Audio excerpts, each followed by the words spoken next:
कहते हैं यद्यपि उनकी रक्षा ये 6 महापुरुष मिलकर करते हैं, किंतु इस बार स्वयं भगवान ही इंद्र बने थे, इसलिए इस अवसर में रक्षा का कार्य भगवान ने किया। स्वयंभू मनु उनके प्रियव्रत उत्तानपाद 2 पुत्र हुए। याम आदि 12 देवता, मरीचि आदि सप्तऋषि, यज्ञ भगवान रक्षक रहे।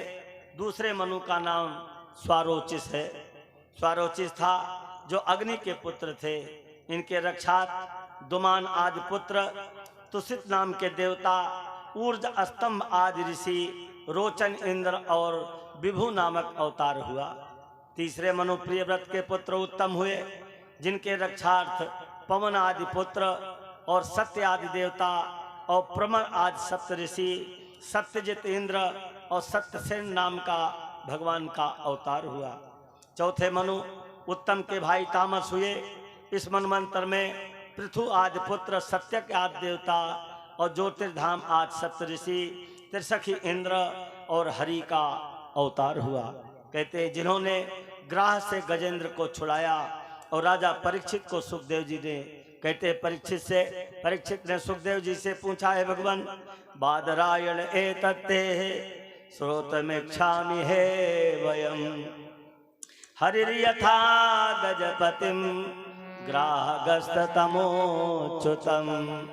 इस अवतार में भगवान हरि ने ग्राहग्रस्त गजेंद्र को किस प्रकार छुड़ाया, ये प्रसंग हम आपने हमको, कहते हैं आपसे हम सुनना चाहते हैं। ये कथा बड़ी मनोरम है तथा मंगलप्रद है, जिसमें उत्तम श्लोक भगवान का गुणानुवाद किया गया है। ध्यान देना। कहते हैं उसे हमें आप सुनाएं। नैमिषारण्य में सूर्य जी ने शौनकादि ऋषियों 88,000 ऋषियों से कहा, है मुनियों, जब परीक्षित ने सुखदेव जी से ऐसा प्रश्न किया तब वे भरी सभा में राजा की प्रशंसा करते हुए कहने लगे, गज और ग्राह की कथा जो सुनता है वो इस संसार से मुक्त हो जाता है, नाना प्रकार के ग्रहों से वो मुक्त हो जाता है। कहते हैं सुखदेव जी बोले, हे राजन, आसीत गिरवरो राजस त्रिकूटेत विश्रुता क्षीरोदेनावृता सीमान योजनायुत मूर्छिता। क्षीर सागर के समीपस्थ द्वीप में त्रिकूट नाम का एक बड़ा विशाल सुंदर पर्वत था और वो क्षीर समुद्र से घिरा हुआ था और उसके लोहे, चांदी, सोने और नाना प्रकार के रत्नों की शिखर बनी हुई थी, शिखरें बनी थी। हर दिशाएं विशाएं सब चमक रही थी। नाना प्रकार के वृक्ष, लताओं, झरनों और गैकादि धातुओं से सब घिरा हुआ था।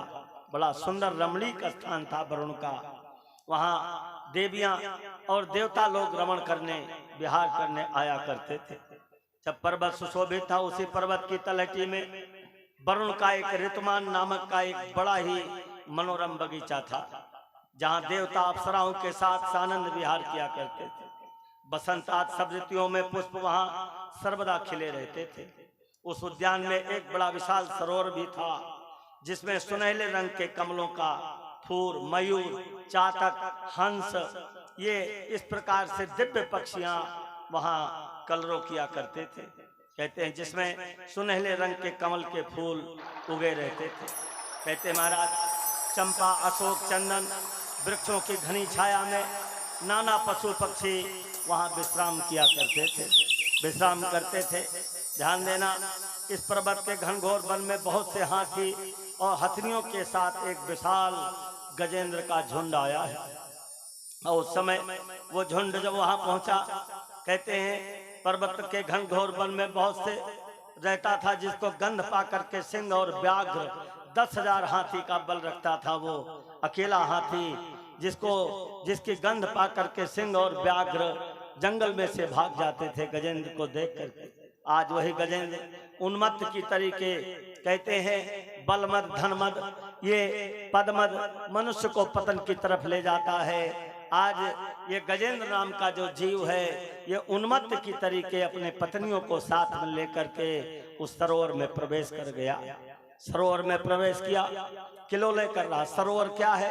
ये संसार ही सरोवर है, संसार ही सरोवर है। और इसमें नाना प्रकार के जो पुष्प खिले हैं, ये बच्चे ही पुष्प हैं। बच्चे ही सब पुष्प हैं।